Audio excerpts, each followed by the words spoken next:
What is the truth humanity is not ready to hear? The fees are fine if they are truly representative of the external cost of cleaning up their pollution. Problem is the fees aren't high enough, nowhere near enough. I took an environmental economics class and this was one of the underlying points. Corruption and greed is why the fees are not higher, unfortunately. Some politicians, the ultra-rich, cult personalities, and the like. They're all evil and get rewarded for it because for some reason the common folk gets very attached to these people and will defend them at all costs. I remember seeing a post on Reddit that seems to answer it. It basically says that to keep most jobs you just need to tick 2 out of 3 of the following attributes. I might have misremembered one. You actually show up. Your work is good / up to standard is not the worst and passable. Your colleagues and bosses like you, don't hate you the most out of your colleagues. Edit. Adding 4 and 5 based on below discussions which can supersede the above 3 while also amending the above 3 slightly. \4. It's more difficult to kick you out than to keep you. \5. You have some control over those in charge, some kind of relation, having some kind of incriminating evidence, etc. I know several people who are simply employed, because nobody bothers to fire them.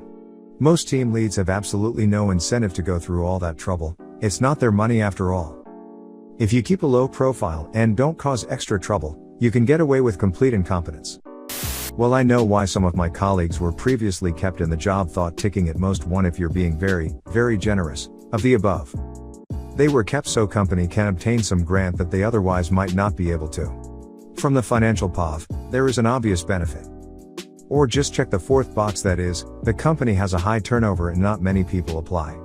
I worked at Jimmy John's and there was this awful girl who worked there and everyone hated her. She was horrible at her job, and she was always late. But they just couldn't fire her because not enough people worked there. Exactly, they had me train a guy to repair e-bikes the other day. Guy doesn't even know how to use a touchscreen phone. This season they hired so many idiots. I do quality control on their work and they make the same mistake over and over again. Most of them aren't improving. Keep in mind these are bikes the company is renting to the public. They're going to get someone killed. I train truck drivers. Over last year the quality has steadily dropped. I had one student recently that couldn't read and could barely speak English. My most recent one, we had the exact same conversation verbatim 4 days in a row with him never retaining any information. I kicked him off my truck after he drove on the wrong side of the road and said I don't see any cops or trucks after I told him to drive on the correct side. These people are trusted to handle 80,000 pounds missiles at highway speeds. In my case, I know exactly how they got there. I was on the panel that hired them. They lied and greatly over-embellished in their interview about their abilities, and was overall an acceptable personality. 6 months later, they put forward horrible performance, and straight up would not take on responsibilities the director gave them, would not speak during meetings that they were in charge of, and avoided all contact with other staff. My real wonder is how that person was able to pass probation while being such a bad employee overall. I've seen people let go on their last day of probation that were great performers and team players because they didn't fit well with the team. I have no idea why people take resume/stated abilities at face value. Have done plenty of interview where a bit of drilling down into details, and not letting the interviewee switch topics, expose the fact that they were embellishing or flat out lying. Strangely, I've noticed that junior staff were able to spot embellishing easier than senior staff. Senior staff seem to consider it rude to force the interviewee into much detail. Thank you. I'm going to tell my daughters this right now. I have gotten myself into far too many awkward work situations because I have no poker face, and are you fucking kidding me? Face is too easy to read. I feel that pain. My tell is how my eyebrows are arranged on my face. Too high means am I actually seeing/hearing this ish? Too low confirms that I am in fact seeing/hearing this ish. Take it a step further, there's a good chance that humans simply don't have the capacity to fully understand the universe. A monkey will never be able to comprehend calculus, macroeconomic theory, or how a car works. It makes sense that we too have an intellectual ceiling that will prevent us from ever understanding how the universe works. Not exactly a good comparison, though. Monkeys don't have additive knowledge over generations, humans do. We have language that lets us communicate and teach abstract concepts easily, and we can easily record information for later reference. We're not any different from people who lived hundreds or thousands of years ago, we're just better educated and society has had time to build more stuff for us. We're also getting better at these things all the time, with smartphones and crazy search algorithms that put all sorts of data at your fingertips. Every new genius has access to more data and better tools. I really believe the sky's the limit for humanity, but we've probably only got one shot. If we fuck it up badly enough, I don't think there's enough easily accessible energy for a new industrial revolution. Monkeys don't have additive knowledge over generations, humans do. They do. Not much, not very fast, not very advanced, but it is now known that they do, at least some species, and certainly the great apes do. For example, they teach hunting techniques, how to break open fruits and nuts.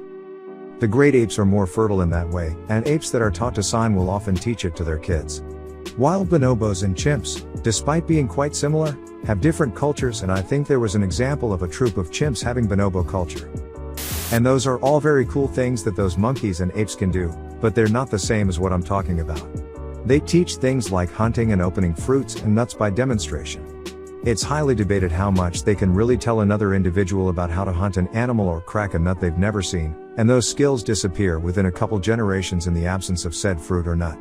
They definitely don't have a way of recording that knowledge so individuals can learn from it many generations later, let alone search it for relevant info. Libraries, schools, research labs and papers, all that is abstract learning and knowledge retention that's far beyond any other animal on the planet, and that's not to take away from them. It's just that humans are amazing and abstract knowledge is a huge advantage for a species once you accumulate enough of it. We're not any different from people who lived hundreds or thousands of years ago. Well, many of us rich enough to post on Reddit probably had better access to better nutrition when growing up, which probably collectively raised our IQ by at least a few points. Not to mention, pregnant people usually know now to avoid alcohol, etc. Yeah, that's basically what I'm saying. It's not anything about us as individuals, it's that society has gotten to a point where people know these things and can provide these things, and it's all because we have abstract language that can communicate concepts across geography and time. It's kind of uplifting in a way. I don't necessarily have to be born intrinsically better than some medieval yokel to leave the world a better and more welcoming place for the next people to inhabit it. And it is evident that IQ does increase over generations. Check out the Flynn effect. Although that's true, the Flynn effect is evidence IQ is not a good measure of intelligence, not evidence that our intelligence is increasing. It's observed in too short a time for us to evolve increasing intelligence. Which means people are being better educated in a way that helps them do better in the test, or more people are being educated in a way that helps with the test than they were in the past, raising the population average. Maybe additive knowledge, and all other things humans have, isn't enough to understand the universe. It might be the case that monkeys think they can understand everything, because they don't know what they are missing. As we could as well. Additive knowledge surely helps a heap with understanding a lot of things, but maybe we, as monkeys, miss some feature or capacity to truly understand everything. You don't know what you don't have. That's what I'm saying, though, is how would they? We've taken all the easy oil and coal. You can't bootstrap an industrial revolution without some kind of accessible energy, and we've used anything you can find or get it without huge machinery. You just plain can't get at any significant amount of energy without the technology we have now, so if it disappeared tomorrow there's not a whole lot you can do to get society back to any kind of technological capacity. Water wheels and wood fires will only get you so far. This is the key problem. If we suffer a global collapse of society as we know it, then that is the ball game, folks. In no uncertain terms, we have one shot to uncover the next stage of tech that allows us to become a high-energy interplanetary capable species, which can outrun the damage it has done to its own planet. Or we are fucked. Those are outcomes. I don't think what we know now is negligible though. Thanks to special and general relativity and quantum physics we can understand, describe, and predict the behavior of the universe with high degrees of accuracy, at multiple scales and in a range of conditions. There's still a lot we don't know, of course, but what we do know dwarfs what we knew even a few hundred years ago. It's still a bit weird we haven't been able to figure out how we think. Our brains are right there. We can open them up and have a look at the structure all the way to the atomic level. But so far we can't seem to figure out how they work or make a functional copy. Seems kinda silly, and if there are aliens who do know how they themselves think, they'll probably think we're pretty dumb for not figuring this out. Not weird at all. However complex the laws of physics are, they are still laws that can be described by mathematics to a ridiculous accuracy. The operation of brains is not governed by any simple set of laws, but rather interactions trillions of units on different levels. Study of brain is done with statistics to find regularities, and that is always more imprecise and difficult than mathematical laws. Also, physics have been studied much longer and with much bigger funding. But even if this was controlled, I believe the reason above would still mean that the exact operation of brains would be more difficult to study.